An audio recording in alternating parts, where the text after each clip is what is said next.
All right, so as I discussed, the geography of Greece is really important.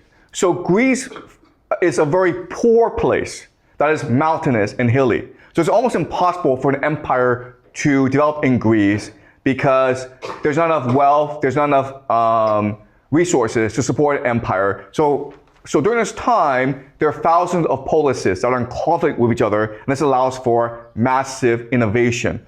What's also important about Greece is that it is by the sea, which allows Greece to access different parts of the world, okay? If you cross the Aegean, you get into Persia, which is the wealthiest part of the world. The Mediterranean gives you access to Egypt as well as to northern Africa as well, okay? So Greece really benefited from this geography. That's why Greece was so innovative, because it can actually steal knowledge from Egypt. It's still a lot of knowledge from Egypt, okay? It's something that is not really knowledge, but you can see how close Egypt is, okay? So the Greeks stole a lot of knowledge from Egypt and from Anatolia, Mesopotamia, and Persia. But they can also steal knowledge from Northern Europe as well, okay? So remember that the two major city-states are Sparta and Athens. Thebes is the third major city-state. Macedonia is up here somewhere. Sorry, where's Macedonia? Around here somewhere, okay? And the thing about Macedonia is that throughout most of this history, it doesn't really matter. And throughout most of this history, it's actually a subject of Persia. It's a very mountainous area, and so it was poor, backward for the longest time, okay? Okay, so this is a map of Sparta.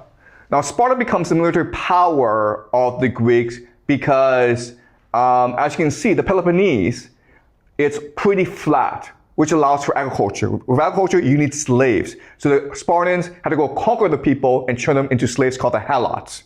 And their main concern in life became, how do we keep the helots under control? Because they're outnumbered 10 to 1. Okay? So the helots were both the major resource of Sparta, but they were also the major danger to Sparta. And Sparta didn't really care about anyone else.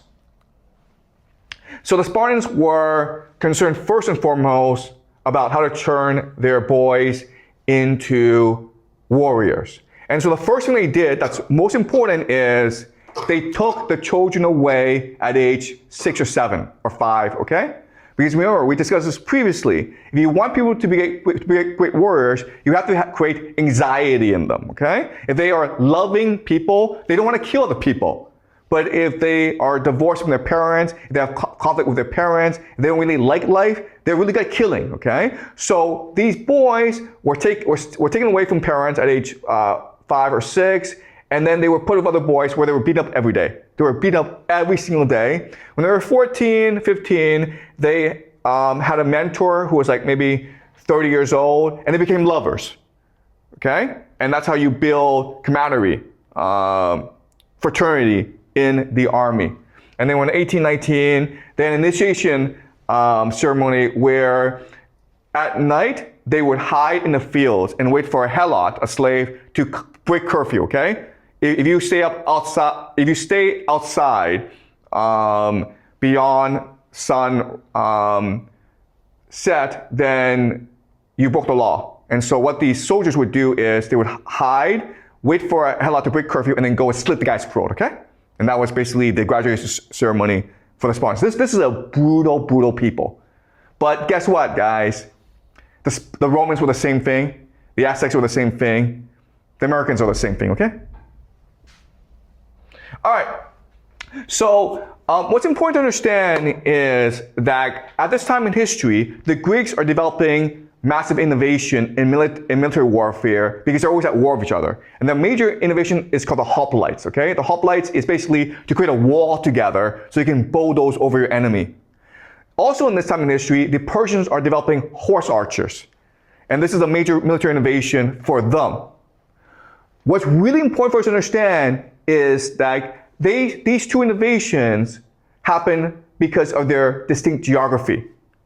You couldn't have horse archers in Greece because the land is too hilly, the land is too poor to support horse archery, okay?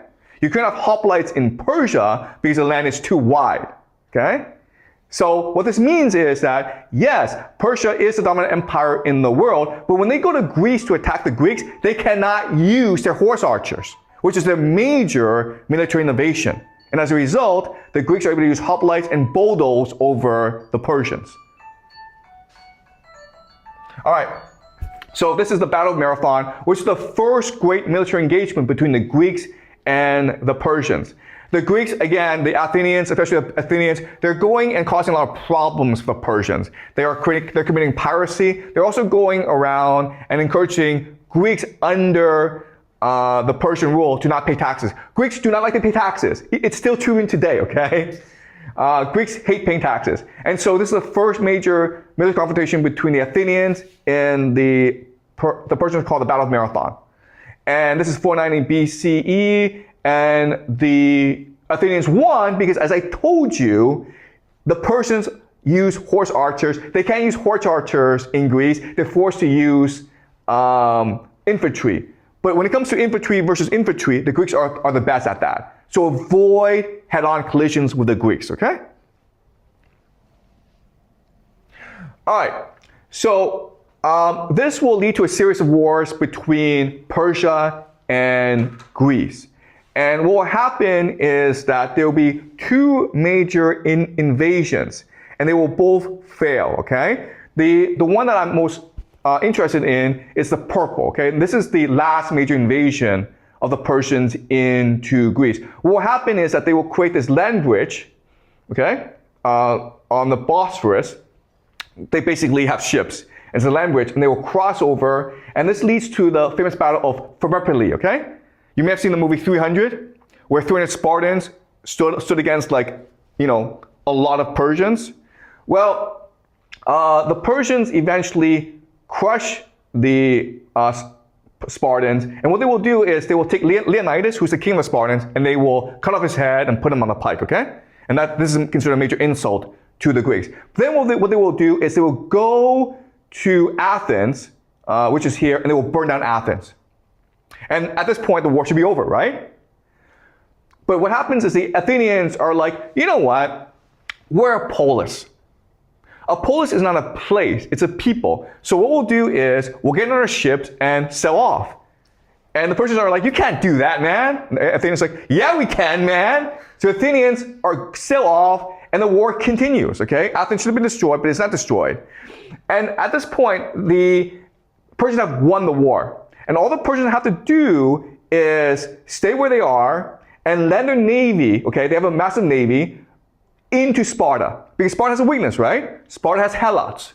So all they do is land in Sparta, and the helots will rise up against Sparta, and the war's over. Game over, okay? The problem with empires is they're lazy, stupid, and arrogant, okay? So Xerxes, who's leading this invasion, he thinks that, you know what? This strategy of winning the war for attrition, it's not honorable. Because I want to go back and build a monument to myself, okay? So I want to face the Greeks in a major confrontation. And this confrontation is called the Battle of Salamis, okay? The Battle of Salamis.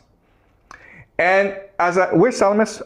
Yeah, right here, okay? And this is considered the greatest naval battle in human history because it forever changed the course of human history. Now, at this point, I keep on saying this, the war is over. You don't have to do anything. Just land troops into Sparta, the Peloponnese, and the helots will rise up and destroy the Spartans, and the war's over. You've conquered all of Greece, okay? Do not risk your navy in a military confrontation. So of course, the Persians decide we're going to risk our navy. And so this leads to the Battle of Salamis, which forever changed the course of human history. All right? So this is another map showing you what happens. Okay? And now we are in the Battle of Salamis. And we know about the Battle of Salamis because of a name named Herodotus. Herodotus, who wrote a book called Histories. And he's considered the father of history because he wrote the first historical work. What he did is he basically went around Greece and he collected memories of the Persian Wars a few decades after the fact, and he wrote it all down. Okay? If you read the histories, it's really funny, it's really interesting, but we have to take it with a grain of salt, okay? So he writes about the Battle of Thermopylae, okay? And again, at this point in his history, the war is over. You don't have to do anything. But again, Xerxes says, I want a monument, okay? I want to witness a great climatic battle between my navy and the Greek navy, okay? So he sends his navy into battle, and of course, they get destroyed because, again, it's really important, you don't fight the Greeks face on, okay? You don't do that because the Greeks are heavily armored and you're not. Okay, so this is a Greek trireme. Okay, so Greek trireme, the thing to recognize about is it's mainly soldiers. So they're really fast. They have some soldiers on top, marines on top. Okay, so they're really good at ramming you and destroying your ship.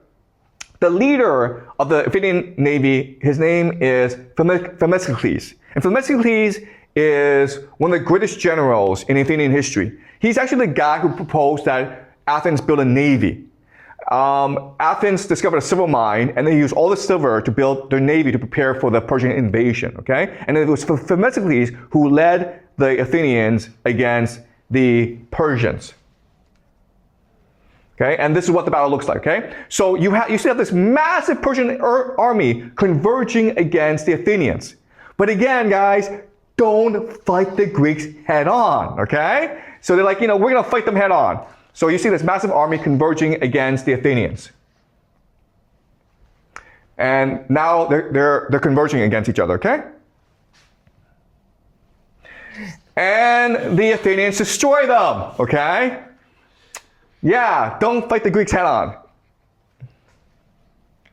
All right, and now the entire Persian navy is scattered. The war is over now. Because now the Persians have lost their navy, which means that they cannot resupply.